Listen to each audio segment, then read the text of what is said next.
ये आपके दैनिक जागरण का आज का संपादकीय पाठ है। देखिए, संपादकीय पाठ ये आर्टिकल, एडिटोरियल आपको प्रारंभिक परीक्षा, मुख्य परीक्षा और इंटरव्यू हर जगह मदद पहुंचाते हैं।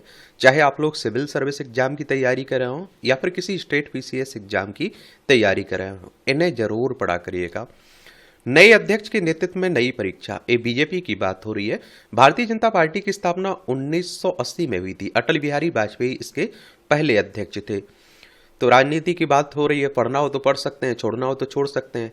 इसकी पीडीएफ आपको मिल जाती है, एजुकेशन सर्कल प्लेटफॉर्म है ना, वहाँ डाल दी जाती है, तो वहाँ से जाकर आप लोग डाउनलोड कर सकते हैं। बौद्धिक अवसाद से मुक्त हो जेएनयू। हाल ही में जवाहरलाल नेहरू विश्वविद्यालय में जो कुछ हुआ वह केवल छात्र राजनीति की हलचल नहीं है, यह भारतीय गणराज्य की यथार्थ और परिसर की पुरानी जकड़न के बीच का एक बड़ा विचलन है। साबरमती छात्रावास के पास हुई सभा जिस तरह हिंसक नारेबाजी में बदली वह चौंकाती नहीं है। क्या नहीं करती है? चौंकाती नहीं है। क्यों नहीं चौंकाती है? यह उस रुग्ण मानसिकता का प्रकटीकरण है जो संवैधानिक संस्थाओं के निर्णयों को स्वीकार करने के बजाय सड़क पर चुनौती देने के आदी हो चुकी है। विश्वविद्यालय प्रशासन ने इसे नफरत की प्रयोगशाला कहा। दरअसल यह उस अकादमिक वामपंथी की विफलता है जो आज भी समय की आहट नहीं सुन पा रही है।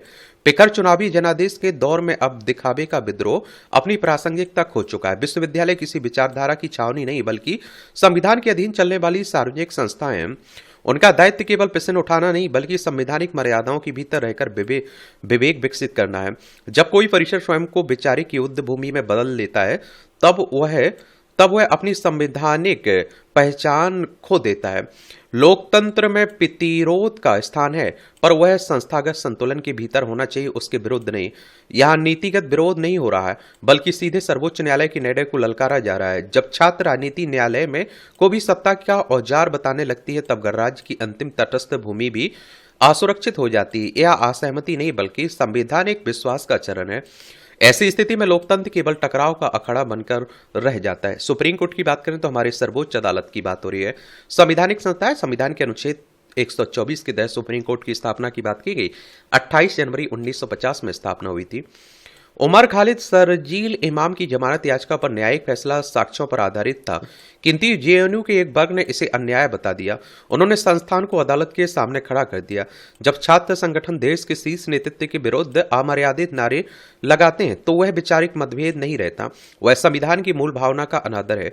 किसी व्यक्ति के प्रति सहानुभूति अलग बात है, पर न्यायिक प्रक्रिया को शत्रु मान लेना न्यायपालिका की अखंडता पर प्रहार है। लोकतंत्र में असहमति का स्थान न्यायालय में होता है, सड़कों पर उकसावे में नहीं। यदि छात्र राजनीति खुल को न्यायपालिका से ऊपर मान ले तो यह गणराज्य के लिए बड़ी चिंता है।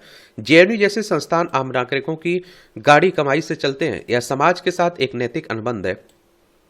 इस अनुबंध के भीतर आलोचना वैध है, पर राष्ट्र की वैधता को अपमानित करना स्वीकार नहीं है। करदाताओं से यह आशा करना कि वे अपनी ही बर्बादी के नारों के लिए धन दें और किसी भी समाज में संभव नहीं है। यह जवाबदेही की मांग दमन नहीं बल्कि एक लोकतांत्रिक आवश्यकता है। शैक्षणिक स्वतंत्रता का सबसे बड़ा शत्रु प्रशासनिक नियंत्रण नहीं बल्कि वैचारिक एकाधिकार है। जब किसी एक दृष्टिकोण को नैतिक ऊंचाई, अन्य को संदेह की दृष्टि से देखा जाए तब परिषद स्वतः असहिष्णु हो जाता है। संस्थानों का चरण दमन से नहीं, विचारों की एकरूपता से होता है। विविधता पाठ्यक्रम में ही नहीं, विमर्श में भी होनी चाहिए। कोई भी परिपक्व लोकतंत्र अपने संस्थानों को राष्ट्र के विरुद्ध भावनात्मक उभार का मंच नहीं बनने देता है। परिषद की उग्र राजनीति का सबसे अनदेखा प्रभाव उन छात्रों पर पड़ता है जो पढ़ने आए, नारे लगाने नहीं। पहली पीढ़ी के विद्यार्थी, ग्रामीण पृष्ठभूमि के युवा और सीमित संसाधनों वाले छात्र सबसे अधिक प्रभावित होते हैं। उनकी चुप्पी सहमति नहीं, व्यवस्था है। विश्वविद्यालय यदि उनकी आकांक्षाओं की रक्षा नहीं करता तो यह अपने सामाजिक दायित्व से चूक जाता है। परिसर में स्थायी आंदोलन की प्रवृत्ति शैक्षिक क्षरण पैदा कर रही है। जब पहचान पढ़ाई के बजाय प्रदर्शनों से होने लगे तो छात्रों का भविष्य दांव पर लग जाता है। दीर्घकाल में यह संस्थान को भीतर से खोखला कर देता है। वैश्विक परिदृश्य को देखिए, विकसित लोकतंत्र ने भी अभिव्यक्ति की सीमाएं तय की हैं। फ्रांस में आतंकी समूह के समर्थन पर गिरफ्तारियां होती हैं। अमेरिका में हिंसा भड़काने वाले भाषणों को संरक्षण नहीं मिलता। फिर भारत से ही यह अपेक्षा क्यों है कि वह अपने अस्तित्व पर प्रहार करने वाली भाषा के प्रति मौन रहे। और दुनिया का कोई भी उदार समाज राष्ट्र की अखंडता को खंडित करने वाले आह्वान सहन नहीं करता है। भारत इस वैश्विक व्यवस्था का अवसाद नहीं हो सकता। आपातकाल और फांसीवाद जैसे शब्दों का प्रयोग अब समाज में एक नैतिक थकान पैदा कर रहा है। जेएनयू का मौजूदा संकट एक गहरे बौद्धिक अवसाद का लक्षण है।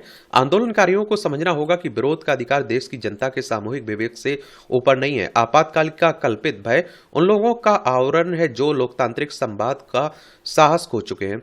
यदि जेएनयू में आपको अपनी प्रतिष्ठा बचानी है तो उसे कर्म कांडीय राजनीति छोड़नी होगी और उससे नफरत की प्रयोगशाला के बजाय नवाचार को केंद्र बनाना होगा। अब समय आ गया है कि परिषद की राजनीति गणतांत्रिक जिम्मेदारियों को स्वीकार करे। लेखक दिल्ली विश्वविद्यालय के आर्यभट्ट कॉलेज में असिस्टेंट प्रोफेसर हैं। इनके द्वारा आर्टिकल लिखा गया रामानंद शर्मा के द्वारा। अभी आप देखते हैं कि जो दिल्ली दंगों पर फैसला आया ना, तो उसमें आप देखते हैं कि 2 लड़कों को जमानत नहीं मिली है, तो उसी को लेकर बहुत सारे लोग उसके पक्ष में, सुप्रीम कोर्ट के फैसले के बहुत सारे लोग उसकी आलोचना कर रहे हैं, तो उसी को लेकर बातें की जा रही हैं। चरित्र चरित्र का उत्कर्ष। मानव जीवन की सार्थकता भौतिक उपलब्धियों में ही निहित नहीं होती है, अपितु इस चरित्र की श्रेष्ठता में भी प्रतिबिंबित होती है। चरित्र वस्तुतः वह अदृश्य एवं अतुल्य निधि है जो व्यक्ति के जीवन को सर्वोत्तम दिशा प्रदान करती है। चरित्र से वंचित होकर ज्ञान, शक्ति एवं साधन एक अभिशाप बन जाते हैं और किसी व्यक्ति की वास्तविक प्रगति का मानदंड उसके चरित्र का उत्कर्ष ही होता है। चरित्र का निर्माण सतत साधना, आत्मानुशासन और मूल्यबोध की एक दीर्घ प्रक्रिया है। मनुष्य जैसा सोचता है वैसा ही बनता है। वैचारिक शुद्धता से जनित आचरण की पवित्रता ही चरित्र का स्वरूप करती है। चरित्र अंतरात्मा की उस सजगता का नाम है जो अकेले में भी सही और गलत का स्पष्ट भेद रखती है। और आप देखते हैं कि चरित्र का उत्कर्ष आत्म संयम से प्रारंभ होता है। इच्छाओं का अनियंत्रित विस्तार व्यक्ति को भीतर से खोखला कर देता है। वासनाओं पर नियंत्रण करके ही नैतिक शक्ति का विकास होता है। आत्म संयम का अर्थ जीवन से पलायन कदापि नहीं, अपितु जीवन को संतुलित ढंग से जीना है। संयमित व्यक्ति ही कठिन परिस्थितियों में विवेकपूर्ण निर्णय ले सकता है और प्रलोभनों के बीच भी अपने मूल्यों को अक्षुण्ण रख सकता है। और सत्यनिष्ठा ये चारित्रिक उत्कर्ष का दूसरा महत्वपूर्ण स्तंभ है। सत्य केवल वाणी की सच्चाई नहीं बल्कि विचार और कर्म की एकरूपता है। सत्यनिष्ठ व्यक्ति के व्यक्तित्व में एक अद्भुत स्थिरता होती है। ऐसी स्थिरता ही चरित्र के उत्कर्ष का आधार बनती है। कर्तव्य बोध जो भी चरित्र को ऊंचाई प्रदान करता है। अधिकारों की चर्चा की तुलना में कर्तव्यों की चेतना सदैव प्रबलतर होनी चाहिए। चरित्र का उत्कर्ष एक सतत यात्रा है। यह यात्रा व्यक्ति को नैतिक उन्नयन की ओर उन्मुख करते हुए परिस्थितियों का स्वामी बनने की प्रेरणा देती है। चरित्र का उत्कर्ष मनुष्य जीवन को आशाओं से रंग देता है। बड़ा दिलचस्प कॉलम लिखा जाता है, पढ़ा करिएगा।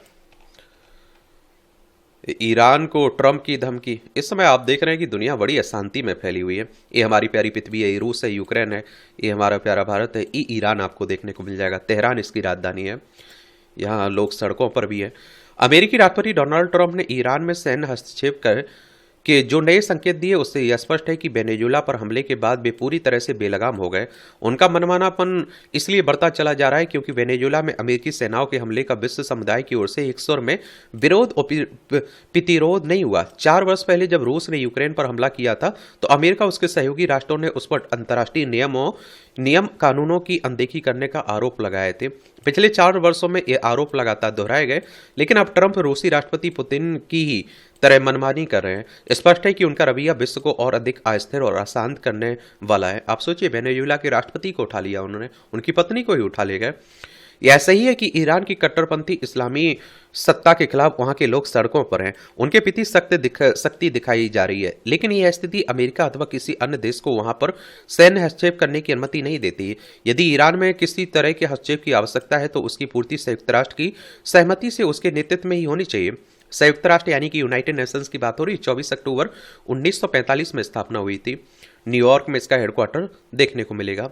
इसी के साथ यह भी आवश्यक है कि ईरानी शासक को विशेष रूप से वहां की सत्ता का संचालन कर रहे सर्वोच्च नेता अयातुल्ला खामनेई यह समझे कि अपने लोगों का दमन करके स्थितियों को नहीं सुधारा जा सकता है। और इसी तरह की परिस्थिति हम लोगों ने बांग्लादेश में देखी, नेपाल में देखी, श्रीलंका में देखी। वहां सत्ता परिवर्तन हो गया। एक तरह से आप देखते हैं कि वो जो लोग सड़कों पर उतरे थे उनकी वजह से नेताओं को कुर्सी भी छोड़नी पड़ी अपनी। ईरान के लोग जिन कारणों से सड़कों पर उनकी अनदेखी नहीं की जा सकती। वे बढ़ती महंगाई से बुरी तरह त्रस्त है। ईरान की आर्थिक स्थिति इसलिए गड़बड़ाई हुई है क्योंकि अमेरिका ने इस पर इस आधार पर उस पर ठोस प्रतिबंध लगा रखे कि वह परमाणु हथियार बनाने की चेष्टा कर रहा है। ईरान की ऐसी किसी चेष्टा से इजरायल भी सशंकित है और कुछ महीने पहले इसी कारण उसने वहां पर हमला भी किया था। इस हमले में अमेरिका ने भी इजरायल का साथ दिया था। एक बार फिर अमेरिका इजरायल ईरान की घेराबंदी करे तो हैरानी नहीं है, लेकिन इससे पश्चिम एशिया की स्थितियां और अधिक बिगड़ेंगी। ईरान अमेरिकी प्रतिबंधों के चलते पहले ही आर्थिक रूप से पस्त है। विडंबना यह है कि इसके बावजूद वह हिजबुल्लाह, हमास जैसे संगठनों के साथ साथ यमन में काबिज हाउती विद्रोहियों को आर्थिक एवं सैन्य सहायता देने में लगा हुआ है। स्वाभाविक रूप से ईरान की जनता इसके भी खिलाफ है। यदि ईरानी सत्ता अमेरिकी हस्तक्षेप से बचना चाहती है तो उसे अपने रवैये में परिवर्तन करना होगा। पता नहीं ऐसा होगा या नहीं, लेकिन भारत को ईरान के बिगड़ते हालात के प्रति सतर्क रहना होगा, क्योंकि वहां उसके व्यापक हित निहित हैं। सतर्कता की जरूरत। विज्ञान और तकनीक की समृद्धि के दौर में ठग भी अपने तौर तरीके बदलकर लोगों को फंसाने के लिए नित नए जाल बिछा रहे हैं। खासकर साइबर ठगों की सक्रियता अत्यंत चिंताजनक है और हमारी सरकार इतना जागरूक कर रही है। भाई डरिए मत, अब लालच में मत फंसिए। जो फंस जा रहे हैं वो लुट जा रहे हैं। दुखद यह है कि आए दिन कोई ना कोई इसके जाल में फंसकर अपनी जीवन की पूंजी गवा दे रहा है। पंजाब में भी लगातार ऐसे मामले सामने आ रहे हैं और जब साइबर ठगी के जाल में फंसकर लोग अपनी कमाई से हाथ धो दे रहे हैं। इसमें आम नागरिक से लेकर बड़े उद्योगपति, यहाँ तक कि सेवानिवृत्त पुलिस अधिकारी तक शामिल हैं। और अब साइबर ठग ऑनलाइन ठगी से बचाने के नाम पर भी लोगों को अपने जाल में फंसा रहे हैं। ठगी से बचने के लिए सर्वाधिक आवश्यक सतर्कता ही है और इसके लिए लोगों को जागरूक होना चाहिए। यह देखा गया कि बहुत से लोग ना तो समाचार पत्र पढ़ते हैं, न ही संचार के अन्य संसाधनों से जुड़े होते हैं। और आप देखिए, इससे वह समाज में चल रही गतिविधियों से पूरी तरह भिन्न नहीं रहते और इसी कारण ठगों के जाल में फंस जाते हैं। अन्यथा केंद्र और राज्य सरकारों के साथ ही आरबीआई की तरफ से भी लगातार ठगों से बचने के लिए लोगों को जागरूक किया जाता है। लोगों को स्वयं चाहिए कि वह ठगों की गतिविधियों को लेकर जागरूक रहें, आरबीआई एवं सरकार के निर्देशों का पालन करें। ऐसा करके ही ठगों के मंसूबों को विफल किया जा सकता है। आरबीआई की बात करें तो रिजर्व बैंक ऑफ इंडिया की बात हो रही है। बैंकों का बैंक कहते हैं। 1 अप्रैल 1935 में स्थापना हुई थी। मुंबई महाराष्ट्र में हेडक्वार्टर देखने को मिलेगा इसका। टीबी से मुक्ति की राह में अड़चन। तो दुनिया की सबसे घातक संक्रामक बीमारियों में शामिल आज भी भारत के लिए एक बड़ी सार्वजनिक स्वास्थ्य चुनौती बना हुआ है। वैश्विक स्तर पर आप देखते हैं कि टीबी के मामलों में भले ही धीरे धीरे कमी आ रही हो, लेकिन कुल मामलों का लगभग 1/4 हिस्सा अभी केवल भारत में दर्ज किया जाता है। भारत सरकार ने पहले 2025 तक देश को टीबी मुक्त बनाने का लक्ष्य तय किया था, लेकिन अब इसे बढ़ाकर 2027 कर दिया है। विश्व स्वास्थ्य संगठन की ग्लोबल टीबी रिपोर्ट 2025 के अनुसार भारत में 2015 के बाद से टीबी के नए मामलों में 21% और इस बीमारी से होने वाली मौतों में 28% की कमी आई है। WHO की बात करें तो वर्ल्ड हेल्थ ऑर्गेनाइजेशन की बात हो रही है। 7 अप्रैल 1948 में स्थापना हुई थी। जेनेवा स्विट्जरलैंड में इसका हेडक्वार्टर देखने को मिलेगा। यह प्रगति महत्वपूर्ण है, लेकिन तस्वीर का दूसरा पहलू भी उतना ही चिंताजनक है। 2024 में दुनिया भर में लगभग 1,07,00,000 लोग टीबी से बीमार हुए, जिनमें बड़ी संख्या पुरुषों, महिलाओं, बच्चों की है।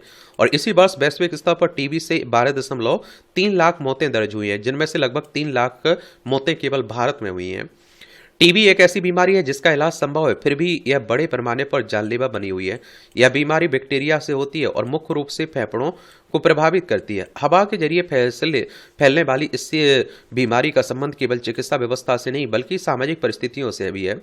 भारत में टीबी के अधिक मामलों के पीछे स्वास्थ्य पर कम सरकारी खर्च भी एक अहम कारण माना जाता है। जहां वैश्विक स्तर पर औसतन देश अपने सकल घरेलू उत्पाद का लगभग 6% स्वास्थ्य पर खर्च करते हैं, वहीं भारत में यह खर्च लंबे समय से 1 से 1.5% के बीच हो ही रहा है। सीमित संसाधनों के कारण प्राथमिक स्वास्थ्य सेवाएं, समय पर जांच और निरंतर इलाज कई क्षेत्रों में कमजोर पड़ जाती है, जिसका सीधा असर टीबी नियंत्रण पर पड़ता है। भारत ने 2008 में राष्ट्रीय टीबी उन्मूलन कार्यक्रम के तहत वैश्विक लक्ष्य से पहले टीबी खत्म करने का संकल्प लिया था। इस दौरान जांच, इलाज और निगरानी से जुड़ी कई रणनीतियां अपनाई गईं। देश टीबी उन्मूलन के पूर्व चरण की ओर बढ़ रहा है, लेकिन कई गरीब और पिछड़े जिले अब भी बड़ी बाधा बने हुए हैं। टीबी उन्मूलन का लक्ष्य तभी हासिल किया जा सकता है जब इसे केवल स्वास्थ्य विभाग की जिम्मेदारी ना मानकर व्यापक सामाजिक चुनौती के रूप में देखा जाए। पोषण, गरीबी उन्मूलन, जागरूकता, मजबूत सार्वजनिक स्वास्थ्य व्यवस्था और निरंतर राजनीतिक इच्छा शक्ति के बिना टीबी को जड़ से खत्म करना संभव नहीं होगा। भारत के सामने यह चुनौती केवल आंकड़ों को सुधारने की नहीं बल्कि लाखों जिंदगियों को सुरक्षित भविष्य देने की भी है। बाकी आप लोग क्या सोचते हैं, अपनी राय आप लोग बता सकते हैं। ये आप देखते हैं टिप्पणियां रहती हैं, इन्हें पढ़ना हो तो पढ़ सकते हैं आप लोग। स्वच्छ हवा, पानी की सुगम हो उपलब्धता। हम लोग विकसित भारत बनने की बात करते हैं, विश्व गुरु होने की बात करते हैं, लेकिन एक तरफ आप देख रहे हैं कि दूषित जल पीने के कारण लोगों की मौत भी हो जा रही है। ये बतौर भारतीय नागरिक और इस लोकतांत्रिक देश की जनता के नाते आपके नागरिक अधिकार तो बहुत हैं, वह बात अलग है कि सिस्टम इतना असहाय हो चुका है कि प्राकृतिक, भौगोलिक और जनसंख्या के असंतुलन की आड़ में सब कृत्रिम मशीन मोड में आता जा रहा है। आप 2-3 करोड़ रुपए लगाकर लगाकर लग्जीरियस घर ले लेंगे, लेकिन आप वहां भी शुद्ध जल पा सकें, इसकी कोई गारंटी नहीं है। स्वच्छ पेयजल के लिए आपको व्यक्तिगत रूप से ही व्यवस्था करनी होगी। जब अब ताज़ा हवा लेनी है तो घर में आपको अपने घर में स्वयं ही उसकी व्यवस्था करनी होगी। और वस्तुतः वायु प्रदूषण से हमें आपकी जिंदगी 10% तक तो कम कर दी ही है। शुद्ध जल के लिए आप शहर की व्यवस्था यानी सरकार और प्रबंधन के भरोसे नहीं रह सकते हैं।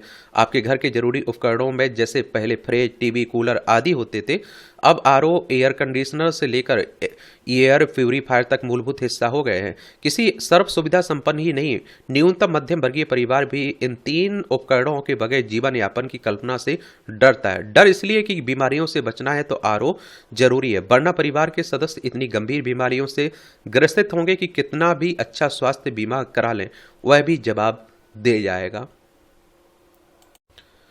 अभी इस चिंतन की वजह इंदौर ने जगाई है, जिस शहर में एक पखवाड़े पहले तक सब कुछ ठीक चलता दिख रहा था, देश के लिए पेड़ा स्रोत बना नजर आता था, वहीं मल मूत्र मिले दूषित पानी की आपूर्ति घरों तक होने से 20 लोगों की मौत की एक खबर आती है। इस घटना के बाद न केवल स्वच्छता की मिसाल वाले एक शहर की बल्कि पूरे प्रदेश की परतें खुलती चली जाती हैं, और प्रदेश की नहीं देश भर से ऐसी खबरें आने लगती हैं कि लोग दूषित पानी पीने से लोगों की मौत हो रही, बीमार हो रहे हैं, आप देखेंगे।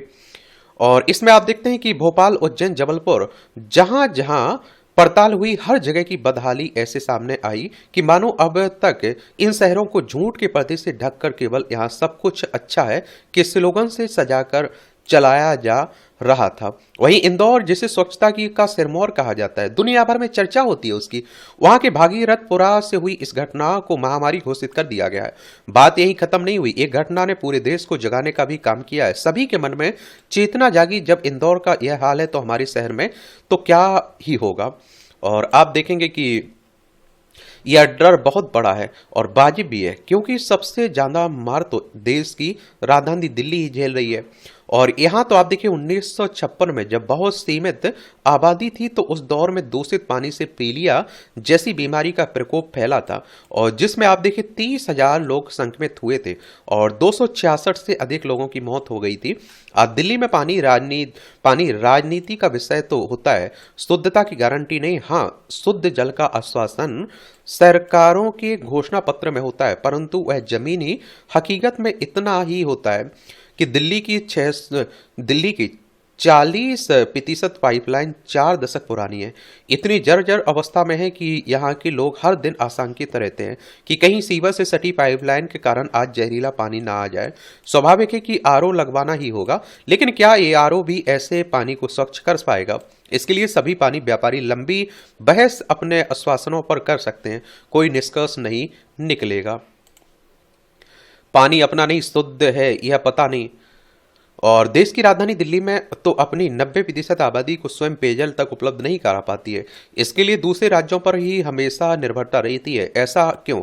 यह तो सर्वविदित है कि दिल्ली वह अभागी है जिसके पास यमुना जैसी नदी है और उसका एक बड़ा हिस्सा इस शहर से गुजरता है, फिर भी उसका पानी उसके भाग्य में नहीं रहा। और हाँ, पूर्व में इतिहास इसकी जरूर स्वर्णिम गाथाएं सुनाता आया।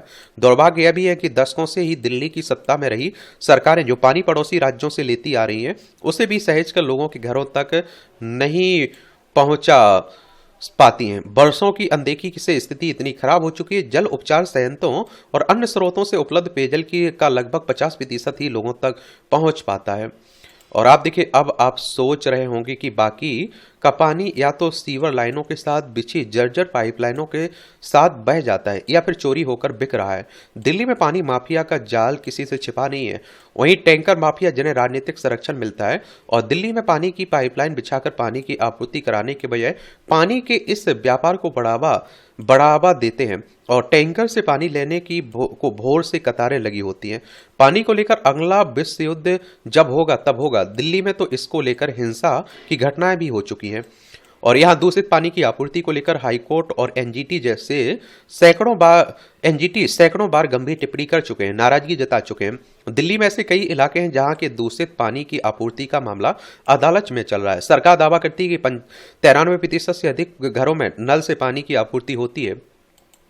अब सरकार आप देखते हैं कि क्या, अब सरकार अपने शहर की सच्चाई से ही अनभिज्ञ है। यहाँ तो दक्षिणी से बाहरी तक सैकड़ों अनाधिकृत कॉलोनियां, झुग्गी बस्तियों में पानी कनेक्शन तक ही नहीं है। इसी का लाभ उठाकर तो टैंकर माफिया इन्हें चोरी का पानी बेचते हैं। बजट चाहिए, बकाया नहीं वसूलेंगे। दिल्ली भले ही देश की राजधानी है, लेकिन इसके साथ सब कुछ विचित्र ही है और यहाँ की भौगोलिक स्थिति से बड़ी यहाँ की आबादी हो चुकी है। और क्षमता आप देखते हैं क्या, इसमें आप देखिए क्षमता से अधिक कहीं बहुत अधिक जनसंख्या यहाँ निवास करती है। जिस दिल्ली के पास अपना पानी तक नहीं और इतनी अधिक आबादी रहती है तो भला उसके लिए पानी उपलब्ध कराना बहुत मुश्किल है। यही कारण है कि यहाँ 40% से अधिक आबादी दूषित जल पर आश्रित है। हाल ही में आई भूजल रिपोर्ट सभी को आंकड़ों में चेता तो गई कि जहां यहाँ के पानी में 12.63% में यूरेनियम की मात्रा सुरक्षित सीमा से कहीं अधिक है। दिल्ली निवासियों के मानसिक शारीरिक स्वास्थ्य पर इसके दीर्घकालिक परिणाम बेहद भयावह हो सकते हैं। देश में सर्वाधिक टैक्स भरने वाले शहरों में दिल्ली है, लेकिन लोगों को यहाँ ना तो शुद्ध हवा मिल पा रही है, ना ही शुद्ध पानी। वर्तमान सरकार ने यमुना के उद्धार के लिए आस तो जगाई, पर वह अभी बहुत दूर की कौड़ी है। वर्ष 2029 तक यानी 3-4 साल तो केवल इंतजार के हैं, यानी तब तक दूषित पानी के ही भरोसे रहना होगा। वहीं दिल्ली जल बोर्ड के लिए यहाँ की पाइपलाइन से लेकर दूषित जलापूर्ति के संकट को दूर करने के लिए 30,000 करोड़ की जरूरत बताई जाती है। इस पर 63,000 करोड़ रुपए सरकारी विभागों का ही बकाया है और इस बकाये में केंद्र के बड़े मंत्रालयों से लेकर सभी सरकारी विभागों में विचारणीय यह है कि इस बड़ी रकम की वसूली कब तक होगी या फिर होगी भी नहीं। ये सब आशंकाओं के घेरे में है। जहां तक देश भर में अमृत योजना की बात है, जिसके तहत पाइपलाइन, सीवरेज और ड्रेनेज व्यवस्था पर काम होना था, तो इसके पहले चरण की ही राज्यों में भी हाँप रहे हैं। मध्य प्रदेश को ही ले लें, जहां से इस दूषित जल के संकट की शुरुआत हुई, वहां अब कागजों से हकीकत निकल कर आई है और 50% तक बजट पूरे राज्य में वहन ही नहीं हुआ है। 4 साल पहले शुरू हुई अमृत 2.0 योजना के तहत ना तो जल प्रदाय का काम पूरा हुआ है और ना ही आप देखते हैं कि सीवरेज परियोजनाएं पूरी हो पाई हैं। इस वर्ष अमृत 2.0 की समय अवधि समाप्त हो जाएगी, लेकिन काम की गति को देखकर नहीं लगता है कि इस वर्ष लक्ष्य पूरा किया जा सकेगा। दिल्ली की अमृत योजना का अंदाजा यहाँ की जर्जर पाइपलाइन स्वयं व्यक्त ही कर रही हैं। देख रहे हैं आप लोग। साल भर हो शुद्ध हवा के उपाय पर जोर। वर्ष 2026 की शुरुआती खुशखबरी लेकर आई कि जीडीपी के मामले में भारत ने जापान जैसे देश को पीछे छोड़ दिया। यह विकसित देश की ओर बढ़ते भारत की मजबूती के निशान है, परंतु जिस तेजी से हम बढ़ रहे हैं उसी तेजी से नागरिक अधिकार भी धूमिल होते जा रहे हैं। प्रदूषित हवा में घुला धीमा जहर अब केवल सर्दियों में 3 माह की आपातकाल स्थितियों तक सीमित नहीं रह गया है। और कहते हैं कि देखिए, प्रदूषित हवा लेने से, जहरीली हवा लेने से लाखों लोगों की मौत होती है हर साल। उल्लेखनीय है, केंद्र सरकार ने 2019 में 5 साल में वायु प्रदूषण में 20 से 30% तक की कमी लाने को आश्वस्त किया था। इसके लिए हवा में विद्यमान खतरनाक धूल कणों, जिन्हें PM 2.5 और PM 10 के नाम से जाना जाता है, को घटाने के लिए विशेष कार्य योजना बनाई थी। आज 2026 में यानी 6 साल बाद यह संकट और घातक ही बना हुआ है, क्योंकि योजना पर गंभीरता से क्रियान्वयन नहीं हुआ। हाँ, हम तत्कालिक उपायों के लिए कोर्ट में अर्जी लगाकर एयर प्यूरीफायर पर GST घटाने की मांग कर रहे हैं। बचाव के लिए यह जरूरी भी है, लेकिन देश की आबादी को एयर प्यूरीफायर की जरूरत ही नहीं पड़े और वह शुद्ध हवा में सांस लेने के अधिकार को खुलकर जी सकें। ऐसे वातावरण की परिकल्पना को ही स्थायी बनाना होगा। लगातार सुप्रीम कोर्ट के दबाव के बाद ही एक बार फिर केंद्रीय वन एवं पर्यावरण मंत्रालय और वायु गुणवत्ता प्रबंधन आयोग यानी CAQM को वायु प्रदूषण से निपटने के लिए 3 माह नहीं, पूरे साल भर इससे निपटने की कार्ययोजना साझा करनी पड़ी। पर्यावरण विशेषज्ञ भी लगातार इस ओर चेता रहे हैं। अब भी देखना ये होगा कि पिछले 5 वर्ष के लक्ष्य जैसा हादसा ना हो। इस बार योजना जमीन पर सार्थक हो। समय समय पर आप देखिए इसकी प्रगति की विशेष मॉनिटरिंग शुरुआत से ही की जाए। जवाबदेही तय हो, कार्रवाई सुनिश्चित हो, ताकि शुद्ध हवा, शुद्ध पानी जैसे मूलभूत अधिकारों के साथ नागरिक रह सके। बाकी आप लोग क्या सोचते हैं, बताइए आप लोग। देखिए ये हमारा प्यारा भारत है। ये आप लोगों को इंदौर देखने को मिल जाएगा। मध्य प्रदेश का एक शहर है इंदौर। मध्य प्रदेश की राजधानी भोपाल है। इसकी सीमा उत्तर प्रदेश, राजस्थान, गुजरात, महाराष्ट्र, छत्तीसगढ़ से लगती है। ये दिल्ली है, केंद्र शासित प्रदेश है दिल्ली। ये राजनीति की बात हो रही है उत्तर प्रदेश की, देख सकते हैं। अन्नदाता की समृद्धि और प्रगति का पर्व त्योहार।